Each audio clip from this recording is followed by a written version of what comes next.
Apenas a unos metros de este altar, desde aquí yo lo alcanzo a ver, vosotros me parece que no, está el panteón de los fundadores de esta casa, en esta casa fundacional. Está el padre Benito Serra y está la madre Antonia María de la Misericordia. Y como escuchábamos en la monición de entrada, esta semana se han cumplido 200 años del nacimiento de la madre Antonia.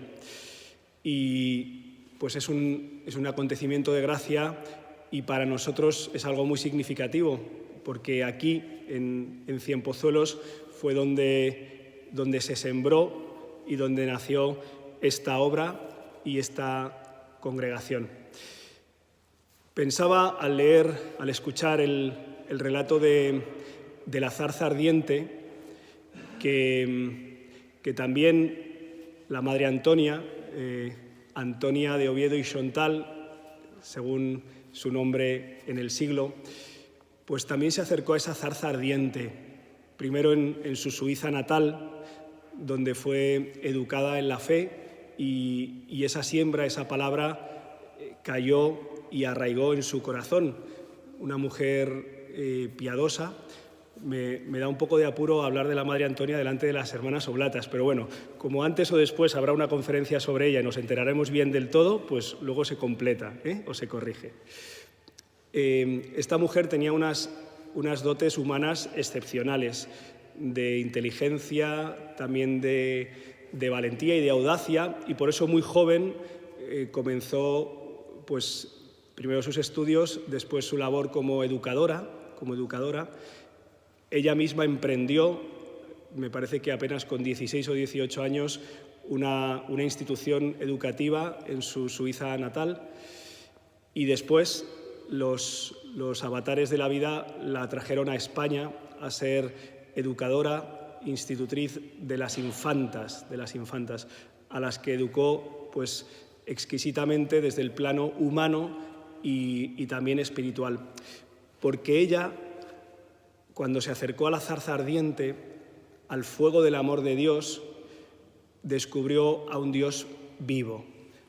El Dios de Abraham, de Isaac, de Jacob, no era para ella unas costumbres, una tradición, unas acciones religiosas, sino que ella, cuando uno se acerca a leer sus escritos, era una gran escritora, con una gran sensibilidad y una gran pluma.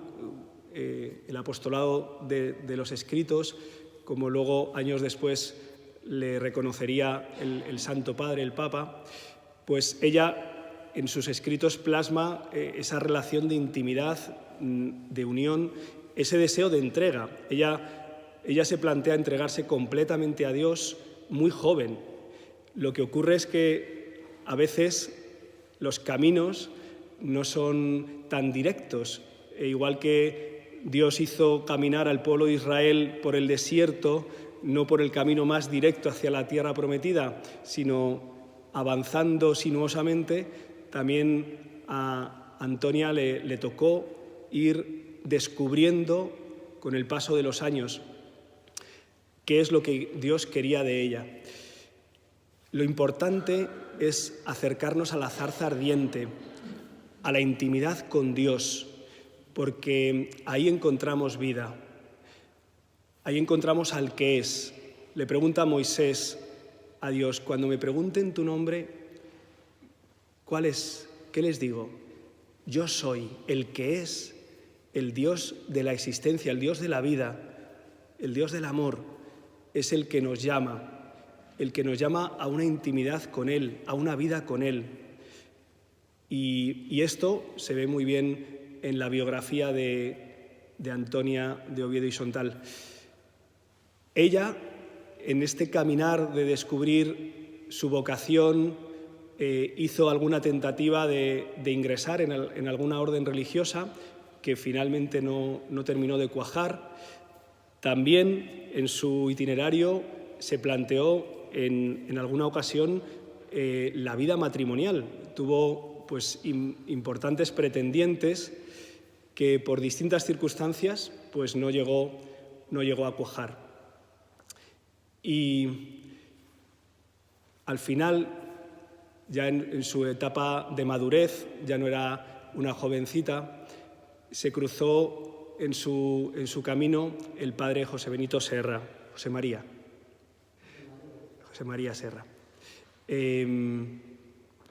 un obispo español que había estado de misionero en Australia y que también los avatares de su vida, que son muy apasionantes, le hizo llegar a Madrid y descubrir en el hospital de Atocha la realidad doliente, sufriente, de las mujeres que se prostituían y que, fruto de ese estilo de vida tan precario, caían enfermas y solas y desamparadas no tenían otra posibilidad que continuar en ese círculo vicioso.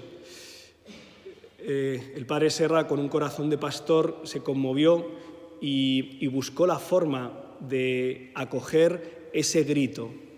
Igual que Dios escuchó el grito de sufrimiento de su pueblo Israel en Egipto, también a lo largo de la historia de la Iglesia, hombres y mujeres han escuchado el grito de dolor y de sufrimiento de tantos hermanos, en este caso de estas hermanas que estaban en este tipo de vida muchas veces, en la mayoría de las ocasiones, obligadas por las circunstancias, ¿verdad? Y a la mujer que había estado en la corte, en el Palacio Real, en un ambiente, como os podéis imaginar, pues muy cuidado, muy elevado, pues Dios tiene la osadía de pedirle, como a Moisés, que acuda a liberar a su pueblo y que se dedique a cuidar, a atender, a acoger, a promocionar a estas mujeres que en el fondo deseaban ser liberadas, salir de ese círculo. Y así se inicia. Y los que muchos seguramente descartaban y consideraban pues que esa planta ya no iba a dar fruto porque eran mujeres que se dedicaban pues a vender sus cuerpos, práctica que obviamente pues no es la más recomendable, y muchos pues descartan y desechan, pues como hemos escuchado en el Evangelio, el viñador se ofrece a cuidar esa planta, a regar esa planta, a abonar esa planta para que dé fruto. Y 150 años después, para ser exactos, desde el inicio de esta casa, un poquito más, 158, y desde el inicio de la congregación en 1870, pues 152. Ese cuidar la higuera, ese abonarla, pues se concretó en esta casa, y después de esta casa, pues no sé si en los 5, pero en 4 continentes sí, ¿verdad? O en 3, por lo menos. Casas de las hermanas oblatas en todo el mundo que han ido acercándose a esta realidad y acompañándola, bendiciéndola, liberándola. Esto nos llama el Señor a cada uno de nosotros a vivirlo. Me llama mucho la atención el nombre que eligieron los padres fundadores para vuestra congregación. Oblatas. Por cierto, alguna vez en el pueblo escucho muchas palabras que no son oblatas, Voy a ir a las orlatas, No, oblatas. ¿Qué significa oblatas? Oblación es la entrega total de ti por amor. Y la Madre Antonia, descubriendo que el primer oblato es Jesucristo, que se entrega por ti y por mí hasta el extremo para liberarnos, para santificarnos, para hacernos criaturas nuevas, encuentra que esa es su vocación, ser oblata, ofrecida, entregada completamente hasta la inmolación, todo al Santísimo Redentor, aquel que nos rescata, aquel que nos libera, aquel que rompe nuestras cadenas, y eso se tiene que concretar a partir de esa relación con la zarza ardiente, con el amor de Dios en los hermanos, en este caso en las hermanas preferentemente, aunque los beneficiarios somos todos. Y esto es lo que nos llama el Señor a cada uno de nosotros. Cuando nos acercamos a Dios y dejamos que su palabra nos convierta, decía Jesús en el Evangelio, si no os convertís, se trata de convertirnos. No penséis que a los que les ocurren calamidades es porque se lo tienen merecido y Dios les ha castigado. Les dice Jesús, no, estos galileos que fueron asesinados por Pilato, estos hombres de Jerusalén que fueron aplastados por la torre de Siloé, no lo han recibido porque sean peores que nosotros. No es esa la lógica de Dios. Se trata de que cada uno de nosotros todos nos convirtamos al amor de Dios, cambiemos de vida, porque si no, de una manera o de otra, nuestra vida perece, nuestra vida se queda sin fuste, sin fundamento, sin savia, sin vida. Y por eso nos llama a la conversión, a cada uno de nosotros, y a que nos acerquemos a la zarza ardiente. Y cuando te acercas a la zarza ardiente, escuchas la palabra de Dios, la voz de Dios que te llama a unos a consolar a su pueblo a través de la entrega, de la oblación, de la consagración, de la dedicación a las hermanas necesitadas de liberación.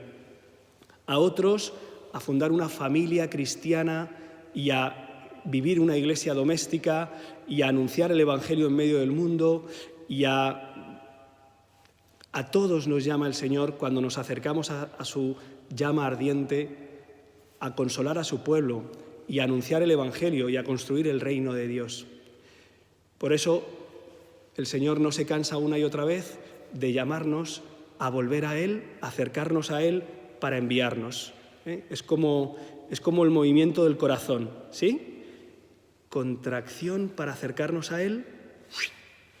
Esto se llama sístole y diástole o algo parecido. Bombear vida. Acercarnos a Él para ser enviados y vivir en el corazón de Dios, ¿verdad? Hoy también, y con esto termino, pues hoy también celebramos el Día del Seminario. Celebramos el Día del Seminario. Y a veces pues vienen los seminaristas a dar testimonio. No siempre es posible porque como tenemos misa a las 9, a las 10, a las 11, a las 12, pues no da tiempo a todo, ¿no? Os comparto una pequeña coincidencia feliz. El día 16 celebrábamos el 200 nacimientos de la Madre Antonia. El día 15, si le quitamos un 0 y en vez de ser 200 le ponemos 20, el día 15 de marzo se cumplieron 20 años de que yo entré al seminario. Y me di cuenta después. Y bueno, yo doy muchas gracias a Dios por haber vivido esa etapa pues larga. Fueron 8 años de seminario que no podía imaginarme pues la preciosidad que es vivir en una comunidad formativa de hermanos, de oración. Muchas veces utilizo la imagen, seguro que me la habéis escuchado, de las vidrieras que tengo aquí delante de mí y que tanto me gustan contemplar. Yo cuando entré al seminario me acordé de las vidrieras, porque cuando uno contempla esas vidrieras desde fuera no descubre la belleza que tienen. Hay que entrar dentro y verlas iluminadas por la luz del sol para descubrir la luminosidad, la valía que tienen, ¿no? A mí me pasó esto al entrar al seminario. Pensaba que iban a ser unos años difíciles, aburridillos, ¿no? Después de vivir una vida universitaria con muchísima actividad, pues de repente piensas que se te cortan las alas y que hay que pasar por ahí, por el desierto, para llegar luego a la tierra prometida del sacerdocio, ¿no? Nada más lejos de la realidad. Vivir en una comunidad formativa, en mi caso, pues aquí en el Cerro de los Ángeles, en el Seminario de Nuestra Señora de los Apóstoles, pues fue una experiencia gozosísima, con sus dificultades, como es obvio. Yo os pido que encomendéis mucho a los seminaristas de nuestra diócesis. Hay una treintena de seminaristas es una bendición, pero siempre es insuficiente, siempre es insuficiente. Don Ginés, en la carta que ha escrito con motivo del Día del Seminario, pues manifiesta esto que le ocurre, y es que en tantas comunidades le piden: don Ginés, envíenos un sacerdote, necesitamos un sacerdote más, necesitamos que llegue a estos sitios donde no se llega.